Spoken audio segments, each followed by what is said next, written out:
Chevron and several other corporations involved in mining either for oil or other mineral resources such as gold, silver, and anything you can imagine that comes from underneath the soil have been caught in the business of destroying the environment in the name of making profit.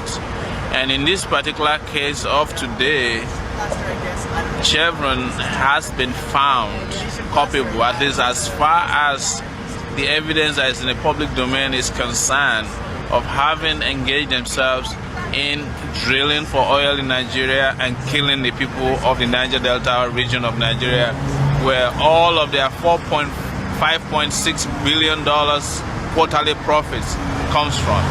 So it's been 50 years of drilling and killing by Chevron. But finally today, Chevron is on trial before a San Francisco jury that's about to be selected as I speak with you.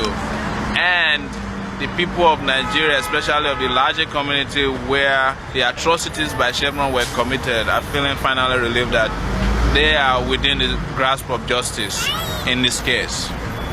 Well, it's important to say that as an individual, since the last 15 years, I have worked with other Nigerian activists peacefully to bring about justice for the environment and for the people of Nigeria, where majority of our resources are collected. Okay. That's very important. Thank you. Thank you very much. You're welcome. Have a good day.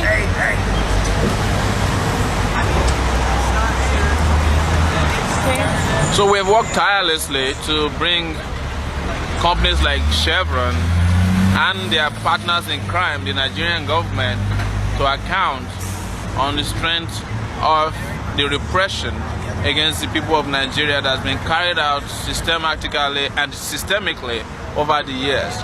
And this has brought several lawsuits, including the one that's going to trial today. Another one is coming against Shell in February, hopefully in New York. And it's galvanized an entire movement around the world who love the environment and who love human freedom, to put an end to the practices of Chevron of violating human rights and hopping in bed with dictators all around, both dictators that are right-wing and in places like Angola, dictators that, of course, they claim are of the left wing. They do this in the name of profit. They don't care. But what we're saying to Chevron and oil companies all around the world who are milking the earth for profit is that they might have the right to connive and collaborate with dictators, but they don't have the right to pump human blood into gas tanks and get away with it. And that is what this is about. When I speak to Americans who consume 25% of the oil brought out of Nigeria, we let them know, how would you feel in your neighborhood if we are protesting against a Walgreen and the Walgreen manager goes to a police precinct nearby you, park policemen full in Walgreen trucks, and comes around and attack you, the peaceful protester, kill you and injure you and put you in detention and torture you? How would you feel? This is what the case is about. It's a clear-cut case of repression. It's a clear-cut case of aiding and abetting killing and murder and repression of villagers in the Niger Delta region of Nigeria. It's a clear-cut case of destruction of environment. It's a clear-cut case of pollution of water and air. It's a clear-cut case of disrespect for fundamental human rights of Nigerians that can also be extended to mean environmental racism, because they don't do this in Texas, they don't do this in San Ramon, but they do it in lower class, majority black neighborhood in Richmond, of course. So you can understand what this is also about on a larger philosophical level, that it is about Chevron drilling and killing people either on their oil platforms or in their refineries, both in Nigeria and Richmond in near San Francisco. So this is what we are here to fight about. It's not a Nigerian issue alone, it's a humanity issue. I think I am extending an invitation to everybody who is very aware of the need for respect for human rights, who believes in equity, who believes in equality, come together and put pressure on Chevron to renounce violence as a way of doing business in Nigeria. And maybe in the immediate, we would suggest strongly that people boycott their products and ensure that they do not put more money in their arsenal to drill and kill in Nigeria.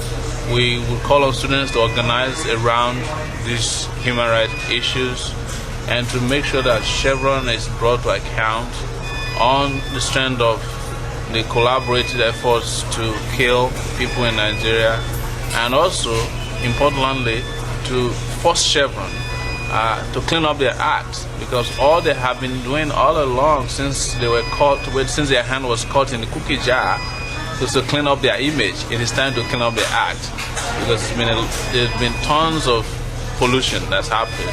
Rivers need to be cleaned, sacred groves need to be restored, and the people of the Niger Delta region needs to be given a chance to enjoy and benefit from a natural environment in which they were born in without interruption from profit-seeking, greedy CEOs that are based in America and in other places in the world, who rely on this illegitimate profit and blood-soaked funds to live a life of profligacy, whereas the villagers live without water, without healthcare clinics, without schools, and even the most basic needs of life. Most people are aware that the Nigerian poor, about 70% of them live on an average of $1 per day. There's no basis for it, especially when these companies are building cities in Western countries. They are sending their kids to Ivy League schools and embarking on vacations that cost more than you can spend in uplifting a village out of poverty just on one vacation. We have to call them to order, and we must make sure that most importantly, they are made to face the consequences of those crimes for which they have already been indicted.